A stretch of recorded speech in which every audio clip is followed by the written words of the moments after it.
Ay, tay, buksan nyo nga yung aircon. Wala tayong aircon, sa amin lang. Hehe. At bakit mo naman gusto mag-aircon, ha? Siyempre, mainit. Ikaw na din magpalaban sa amin, ha?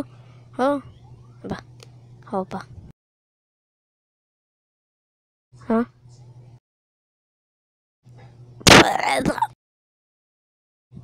Ang ikakwento naman natin summer vacation. Pero kapag nandun ka na sa swimming pool nyo, parang kang niluluto, di ba? Kahit may shield pa tayo sa earth, wala yan sapat. Pero muna, gagamitin ko lang yung apelido ni Kuya Kim. Game. Kunyari, ako si Kuya Kim. Game. Kahit mayroon tayong shield sa Pinas, napapower pa din ng sun yan. Kaya naman pala may sunset. Mahirap ba itindihin yun? Maliban lang kung ikaw nakakaintindi. Tapos yung higa mong sobrang init, kala mo na sa impyerno ka, pwede ka na magprito ng isda, diba? Okay, itlog.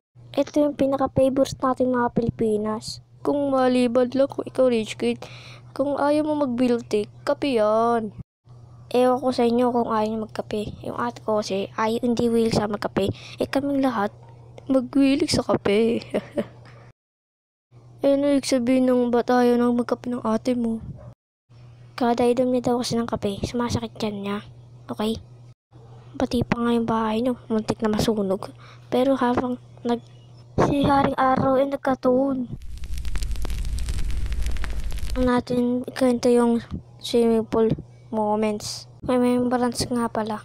Ito. Haha. Sa pintutin natin itong hype na to. Hindi ko alam kung ano tawag dito. Haha. Fish in the bell. Diba?